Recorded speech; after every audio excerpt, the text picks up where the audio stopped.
तुमरो यश गावे, अस कही श्रीपति कंठ लगावे. வணக்கம். இன்னைக்கு 13ஆம் சோப்பாயில சொல்லி இருக்கிற கருத்தை பத்தி விரிவா பாப்போம். 1000 பேர் உங்க புகழ பாடட்டும் அப்படின்னு சொல்லி ஸ்ரீ, அதாவது பாக்கியசாலியான சீதையின் மணாளனான ராமர் அவரை தழுவிக்கிட்டார் அப்படின்னு நம்ம துளசிதாசர் குறிப்பிட்டிருக்காங்க. இதுவரைக்கும் ஹனுமனோட பிறப்பு, அவரோட குணங்கள், ஞானம், தைரியம், சக்தி, புத்திய பார்த்தது மட்டும் இல்லாம அவரோட தடைகளை தவிர்க்கும் ஆற்றல் மற்றும் அவரோட ராமபக்தியும் பார்த்தோம். போன சௌப்பாயில இருந்து அனுமனோட புகழ பத்தி பார்த்துட்டு இருக்கோம். இந்த சௌப்பாயில ஸ்ரீ அப்படின்னு குறிப்பிட்டிருக்கிறனால இதனோட ஆழமான கருத்துன்னு பார்த்தா, ஸ்ரீ அப்படிங்கிற வார்த்தை அதிர்ஷ்டத்தின் ரூபமான லட்சுமியை குறிக்கிறதாகவும், அவரோட மணாளனான விஷ்ணு ஸ்ரீபதினு சொல்லி இருக்கிறதாகவும், 1000 பேர் நீங்க சொல்லி இருக்கிறது அவரோடவே இருக்கும் ஆதி அனந்த சேஷனான 1000 தலை நாகத்தை குறிக்கிறதுன்னு சொல்றாங்க. ராமர் விஷ்ணுவின் அவதாரம் அப்படிங்கறனால இந்த சௌப்பாயில ஸ்ரீபதினு அவரை குறிச்சிருக்கிறதா சொல்றாங்க. இதனால ராமாயணத்துல சீதை தான் புராணத்துல லக்ஷ்மியாகவும் வேதங்கள்ல ஸ்ரீனும் குறிப்பிட்டிருக்காங்கன்னு ரிலேட் பண்ண முடியுது.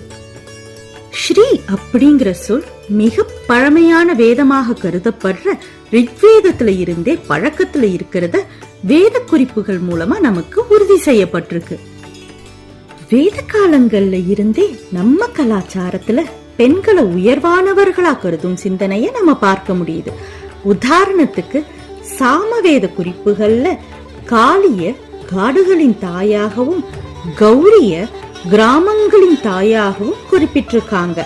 வேதங்கள்ல கணவன் மனைவி பந்தத்தை கூட விளக்கி இருக்காங்க.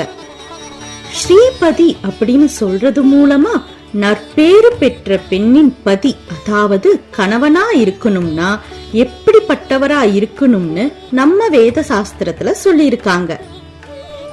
அதன்படி பார்த்தா வளத்தை உருவாக்குறதுல பிரம்மனின் குணமும், பாதுகாக்கும் விஷ்ணுவின் அம்சமும், குடும்பத்தின் அமைதியை காக்கும் சிவனின் குணமும் இருக்கிறவங்களத்தான் நாம ஸ்ரீபதி அப்படின்னு சொல்றோம்னு தெரியுது.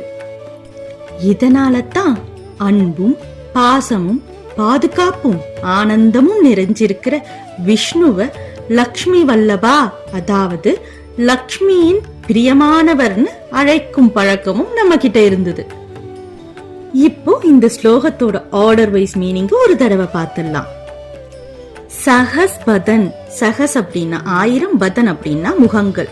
இது 1000 முகங்கள்னு எடுத்துக்கலாம், இல்லைன்னா 1000 பேர்கள்னு எடுத்துக்கலாம்.